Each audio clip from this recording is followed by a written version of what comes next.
Indrajit study point में आप सभी का स्वागत है। हम पढ़ रहे हैं एनसीईआरटी क्लास 9 अध्याय 5 लोकतांत्रिक अधिकार भाग 2, जिसमें हम कोसावा के जातीय नरसंहार के बारे में पढ़ेंगे कि कोसावा में किस तरह जातीय नरसंहार हुआ था। अगर वह लोकतांत्रिक राज्य होता तो वहां पर नरसंहार इतना नहीं होता। आप यह सोच सकते हैं कि यह चीजें सिर्फ राजशाही में ही चल सकती है, मतलब जहां पे राजा का शासन हो। चुनी हुई सरकार वाले शासन व्यवस्था में ऐसा नहीं हो सकता और ना ही होगा।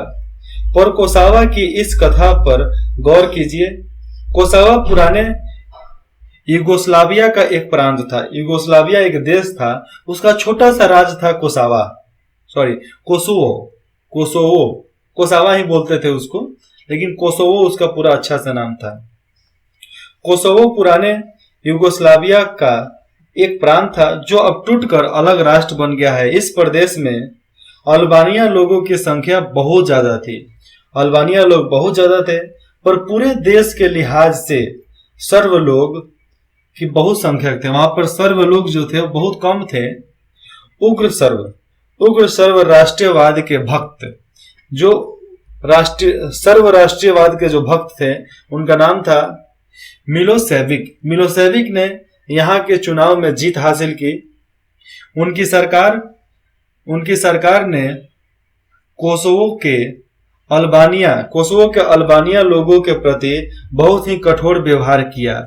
जो सरकार बनी वो कोसोवा के अल्बानिया लोगों के साथ बहुत ही खतरनाक व्यवहार किया। उनकी इच्छा थी कि देश पर सर्व लोगों का ही पूरा नियंत्रण हो, बाकी समुदायों का ना हो। क्योंकि अनेक सर्व नेताओं का मानना था कि अल्बानिया लोगों जैसे अल्पसंख्यक या तो देश छोड़कर चले जाएं या सर्व का प्रभुत्व स्वीकार कर लेवे। देखो, संख्या थी, लेकिन देश के मामले में सर्व की जनसंख्या ज्यादा थी और अल्बानिया लोगों की संख्या बहुत कम थी। इसी के वजह से ये वहां के जो नेता बने थे उस समय, जिनका नाम था मिलोसेविक, वो कहता था कि जितने भी नेता हैं, ठीक है, अल्बानिया लोगों जैसे अल्पसंख्यक या तो देश छोड़ दें और नहीं तो सर्व संगठन में मिल जाए, सर्व समुदाय में अपने आप को मिला ले, तभी यहां पर रह सकते हैं। तो ऐसा राजशाही वहां पर चलता था, क्योंकि एक तरह से वो राज्य अभी ही एक लोकतांत्रिक परिवार में आया था। लोकतांत्रिक परिवार में आता है तो कुछ गतिविधियां होती है कि हर किसी को रास नहीं आती, हर किसी को अच्छा नहीं लगता है।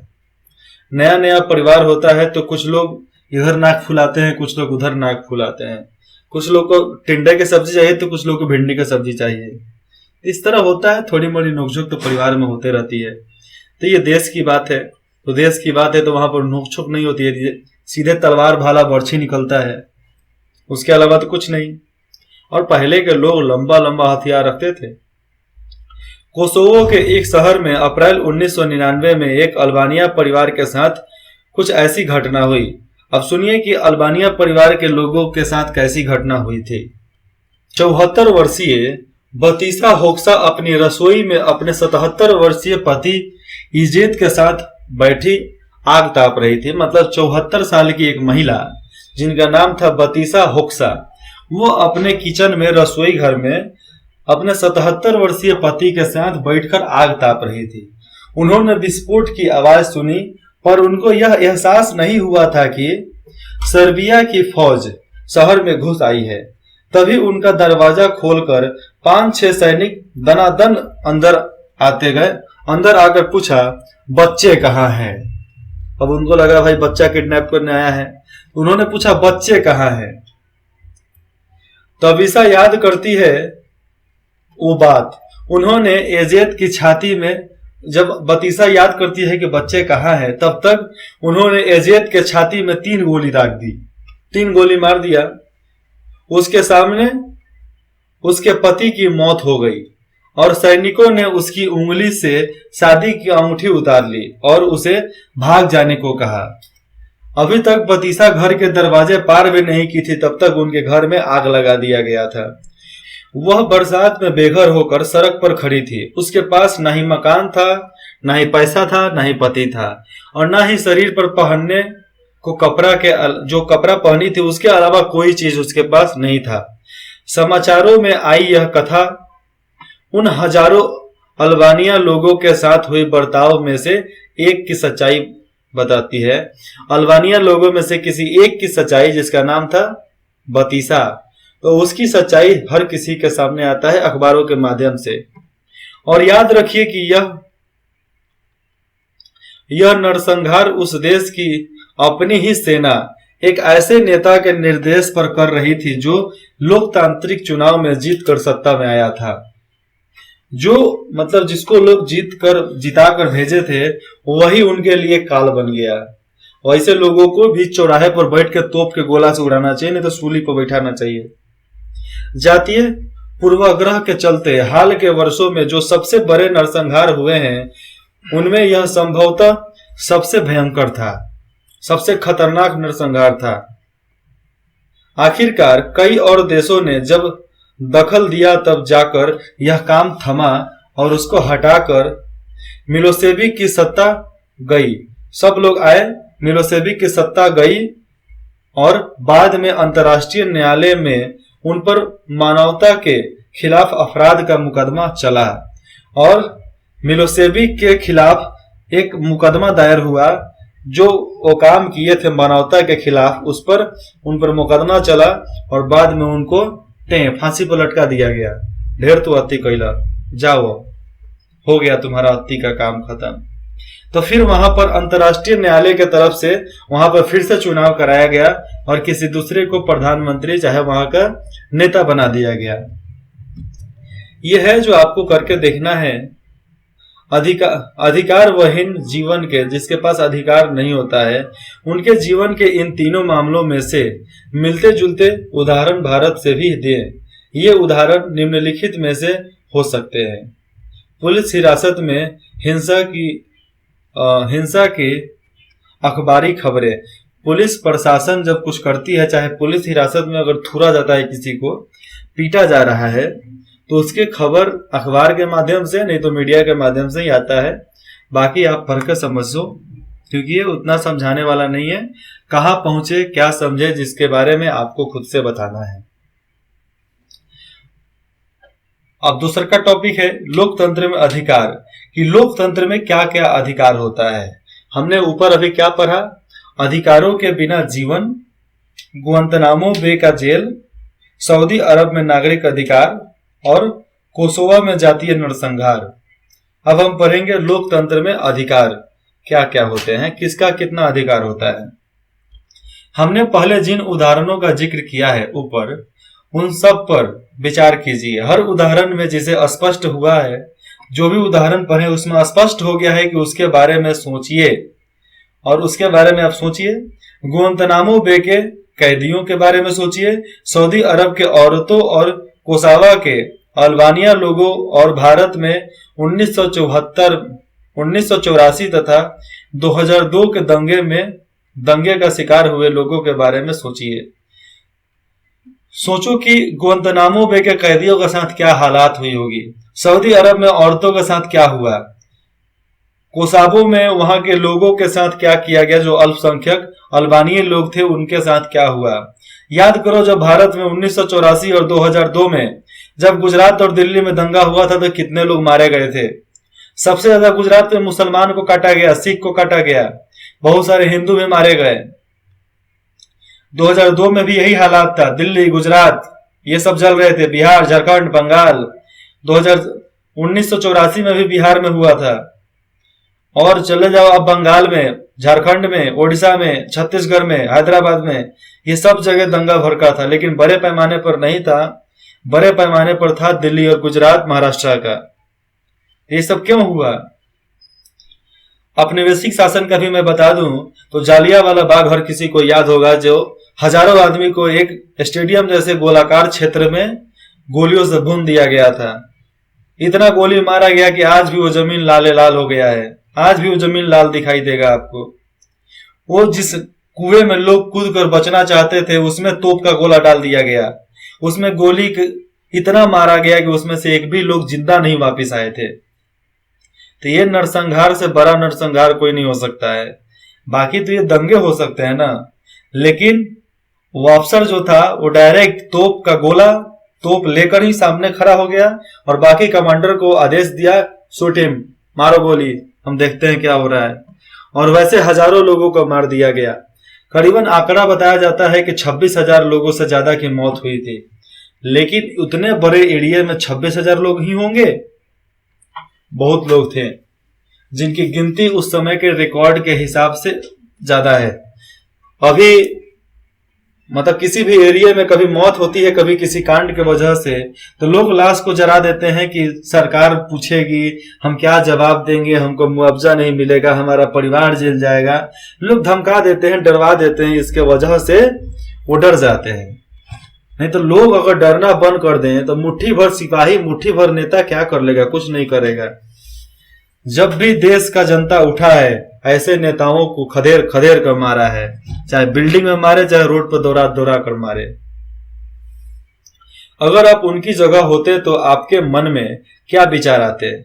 अगर जब दंगा हो रहा था, चाहे वो सऊदी अरब का हो, गुआंतानामो के कैदी हो, चाहे सऊदी अरब के औरतें हो, चाहे कोसावा के अल्बानिये लोग हो आप, चाहे भारत के 1984 और 2002 के दंगे में गए आप कोई भी लोग हो, अगर सोचो कि आप उन सभी कारणों चाहे घटनाओं में आप होते तो आपके विचार कैसे होते? अगर आपके हाथ में महत्वपूर्ण फैसले करने का अधिकार होता तो आप उपयुक्त घटनाओं को न होने देने के लिए क्या क्या करते? अगर आपके हाथ में अधिकार है कि हम उन सारे घटनाओं को रोक सकते हैं, आप उन घटनाओं को रोकने के लिए क्या क्या कर सकते हैं? इसके बारे में आप अपने सहूलियत और अपने अनुसार अपने आप को आगे बढ़ाने के लिए, अपने बुद्धि को आगे बढ़ाने के लिए, अपने सोचन शक्ति को आगे बढ़ाने के लिए, इसके लिए आप इस सवाल का जवाब लिख सकते हैं। ऐसा जरूरी नहीं कि टीचर को दिखाओ चाहे किसी को दिखाओ, कोई जरूरत नहीं है, लेकिन अपने लिए पढ़ो कि हमसे अगर ये सवाल अगर कहीं पूछा जाता है तो हम इसका जवाब क्या दे सकते हैं।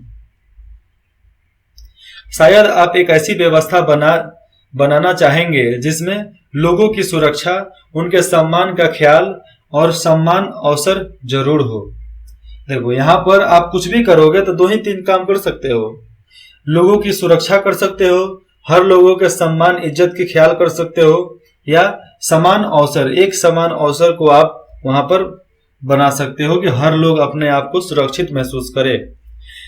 जैसे आप यह चाहते हैं, जैसा आप ये सोच सकते हैं कि बिना उचित कारण और सूचना के किसी को गिरफ्तार नहीं किया जाए, आप ये भी बना सकते हैं कि बिना किसी सूचना और बिना किसी गिरफ्तारी वारंट के बिना किसी का गिरफ्तारी नहीं हो सकता और ना ही उसको हिरासत में लिया जा सकता है।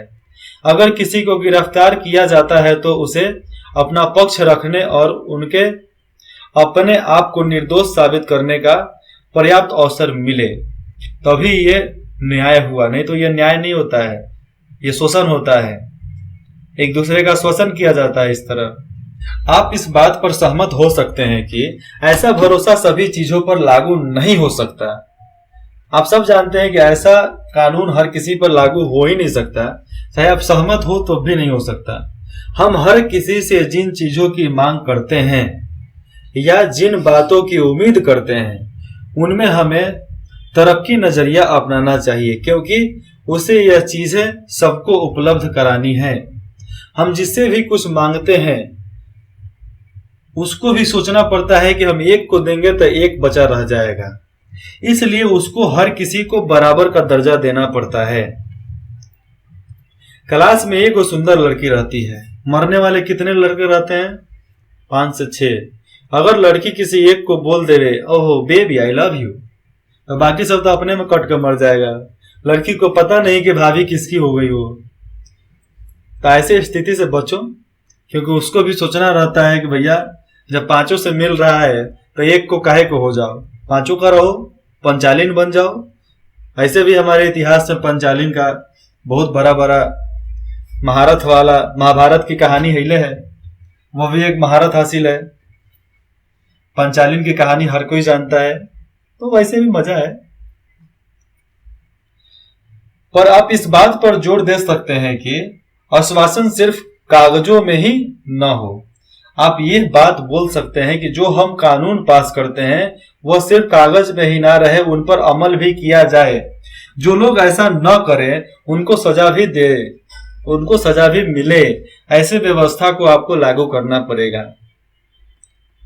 देखो, हमारे इतिहास में बहुत बड़ा बड़ा कांड हुआ है, लेकिन उस कांड से हमें कुछ सीखना है। उस कांड को दोहराना नहीं है, उस कांड को हम सीख सकते हैं और उस कांड से समझो और कुछ सीखो और अपने जीवन को एक नए मुकाम पर ले जाओ। दूसरे शब्दों में कहें तो आप एक ऐसी व्यवस्था बना सकते हैं जहां किसी को कुछ न्यूनतम बातों की गारंटी दी जाए, चाहे वो अमीर हो, चाहे गरीब हो, ताकतवर हो, कमजोर हो, ज्यादा संख्या वाले लोग हो, चाहे कम संख्या वाले लोग हो। हर किसी को एक न्यूनतम गारंटी आप दे सकते हैं कि हम ऐसा कर सकते हैं, आप हमें विश्वास बनाए रखो, आप हम पे विश्वास रखो, हम ये सब कर देंगे। अधिकारों की सोच के पीछे यही भावना होता है। जो भी अधिकार होता है उसके सोच के पीछे यही भावना होता है कि हम जनहित के कल्याण के लिए अपना सर्वोच्च निछावर कर सकते हैं। जो भी नेता होता है, जिस नेता का परिवार नहीं होता है, वो सर्वोच्च निछावर कर देता है अपने राज्य, अपने देश, अपने कुटुंब, अपने एरिया के लोगों पर, चाहे अपने समुदाय के लोगों पर। और जिनका परिवार होता है, जो भी नेता का परिवार होता है, वो सब निछावर कर देते हैं अपने परिवार पे।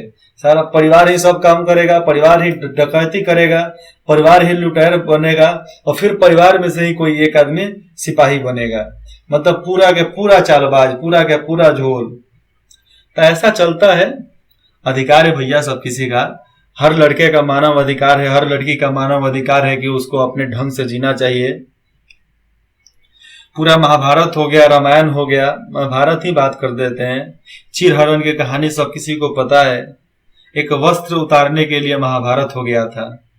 आज यहाँ पे वस्त्र पहनने के लिए बोल दिया जाए लड़कियों को तो महाभारत हो जाएगा कि हमारे मूलभूत अधिकार, हमारा जिसमें कंफर्टेबल रहेंगे वही पहनेंगे। अरे भाई, कंफर्टेबल तो तू बिना कपड़ों के है, उसी में रहो।